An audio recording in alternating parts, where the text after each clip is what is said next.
আসসালামু আলাইকুম, welcome to my channel.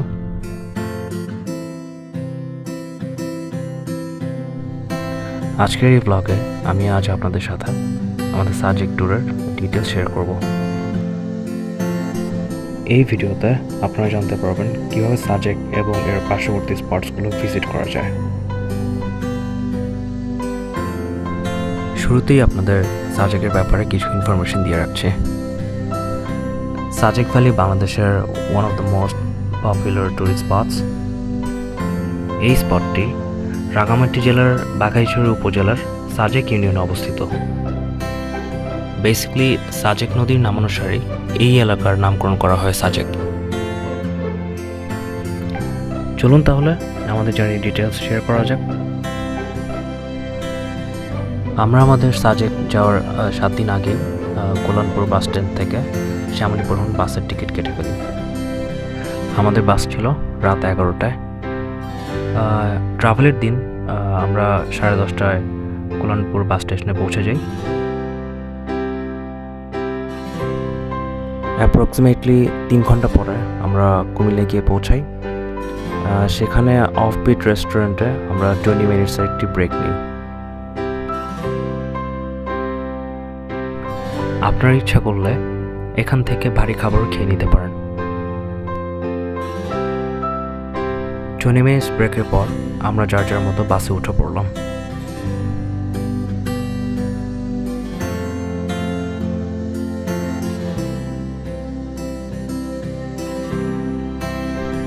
Khagrachari পৌঁছানোর পর আমরা চলে গেলাম ইট অ্যান্ড ট্রিট রেস্টুরেন্টে ব্রেকফাস্ট করার জন্য।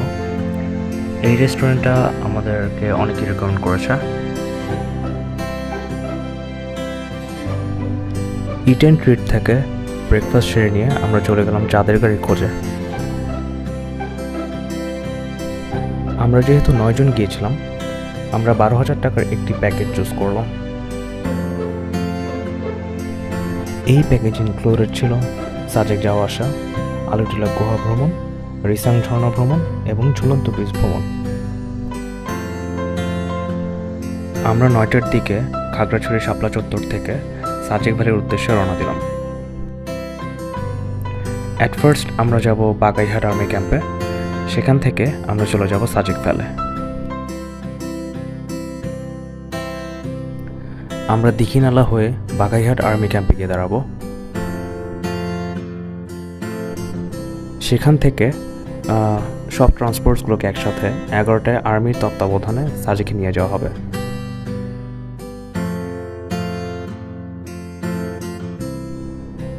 দীঘিনালায় আমরা কিছুক্ষণ দাঁড়িয়ে দীঘিনালা জোনের সৌন্দর্য উপভোগ করলাম।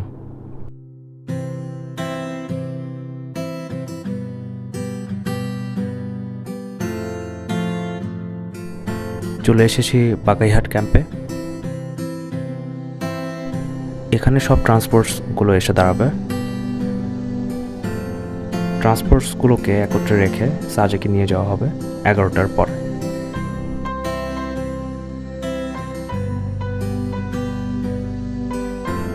এগারোটা বাজতে এখনো 40 মিনিটস বাকি।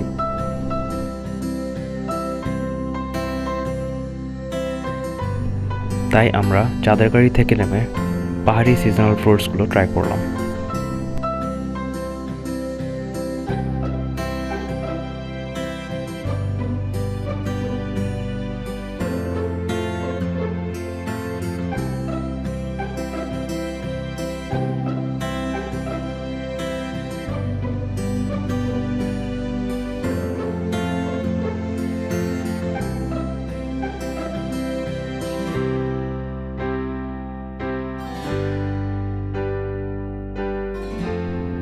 রাঙামাটি শাপলা চত্বর থেকে সাজেকের ডিস্টেন্স অ্যারাউন্ড 70 কিলোমিটার্স, আর দীঘিনালা থেকে সাজেকের ডিস্টেন্স 49 কিলোমিটার্স।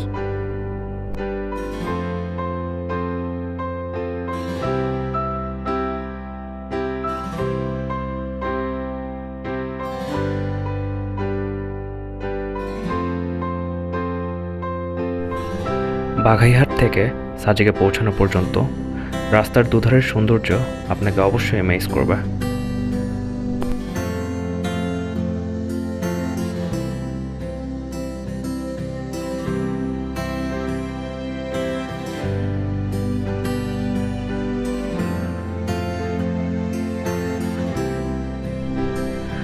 আমরা পৌঁছে গেলাম Sajek ভ্যালিতে, where cloud meets the hills.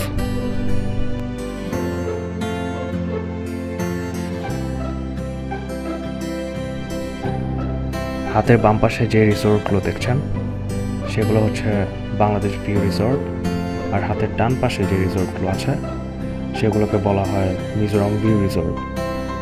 Basically সবাই চেষ্টা করে মিজোরাম ভিউ রিসোর্টগুলো বুক করতে, বিকজ মিজোরাম ভিউয়ের রিসোর্টগুলো থেকে ক্লাউডসগুলোকে খুব ভালোভাবে অবজার্ভ করা যায়।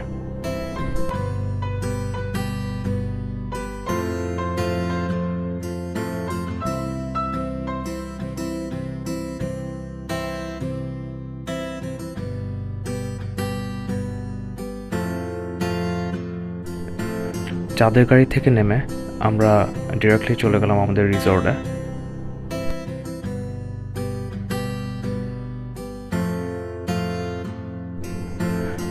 আমরা উঠেছিলাম সাজেক ইকো ভ্যালি রিসোর্টে, যেটা আমরা ওভার দ্য ফোন বুক করেছিলাম প্ল্যান এক্সিকিউশনের 2 সপ্তাহ আগে।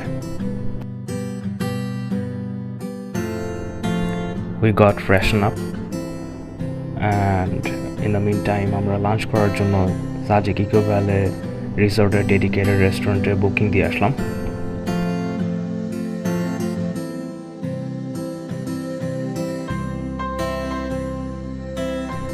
লাঞ্চের পরে কিছুক্ষণ রেস্ট নিয়ে বিকাল 4টার দিকে আমরা বেরিয়ে পড়লাম কংলাক পাহাড়ের উদ্দেশ্যে।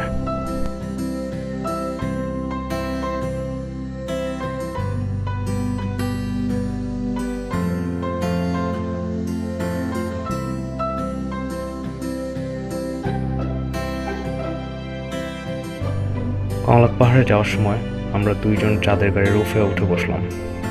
That was really thrilling and exciting at the same time.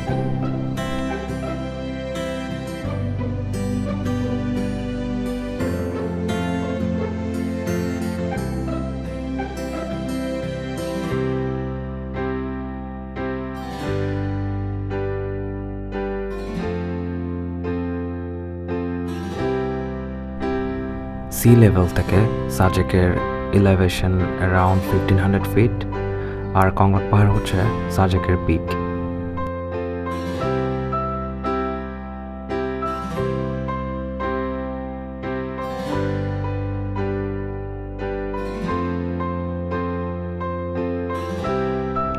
চাঁদের গাড়ি যদিও ডিরেক্টলি আপনাকে পিকে পৌঁছে দেবে না, আপনাকে কিছু দূর হেঁটে পিকে পৌঁছাতে হবে।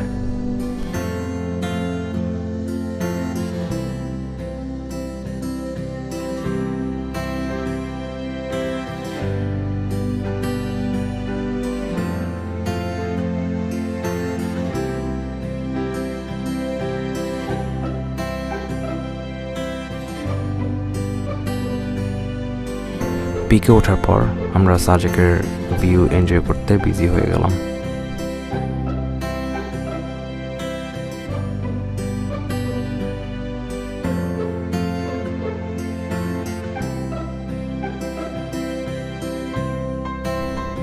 কংলাক পাহাড় থেকে ফেরার পথে আমরা সাজেক হেলিপ্যাডে কিছুক্ষণ অবস্থান করলাম, পাশাপাশি হেলিপ্যাডের রোড সাইড কার্ট থেকে কিছু স্ন্যাক্স ট্রাই করলাম।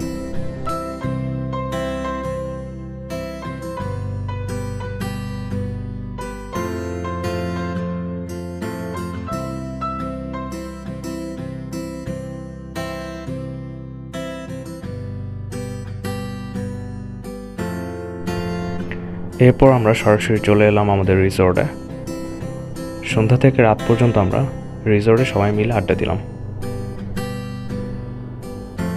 এর মাঝেই আমরা মন্টেনা রেস্টুরেন্টে ডিনারের জন্য বুকিং দিয়ে আসলাম। রেস্টুরেন্টের ভিড় দেখেই বোঝা গেল রেস্টুরেন্টের পপুলারিটির ব্যাপারে।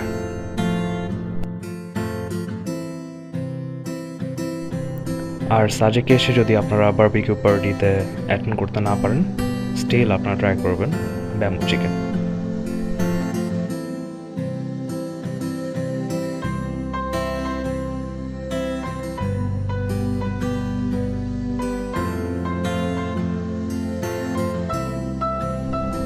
ডিনার শেষে আমরা কফি দর অ্যান্ড জুস বারে কফি খেতে চলে আসলাম, যেটা আমাদের রিসোর্টের পাশেই ছিল।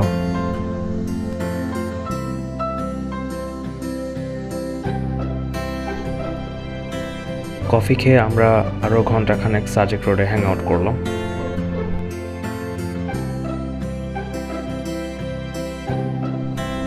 রিসোর্টে পৌঁছেই আমরা রাত 2টা পর্যন্ত সাজেক নাইট এনজয় করলাম বারান্দা থেকে।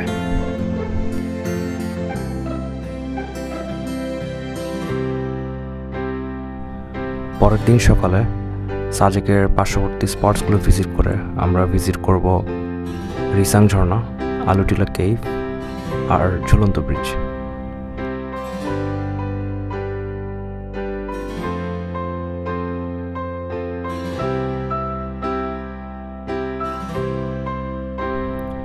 এই ছিল আমাদের ডে 1-এর আপডেট। আমরা আমাদের নেক্সট ব্লগে ডে 2-এর ডিটেলস শেয়ার করবো আপনাদের সাথে। হোপফুলি এই ব্লগটি আপনাদের ভালো লাগবে অ্যান্ড আমি আশা করব এই ব্লগ থেকে আপনারা কিছু ইনফরমেশন গ্যাদার করতে পারবেন। তাহলে দেখা হচ্ছে নেক্সট ব্লগে। Thank you everyone.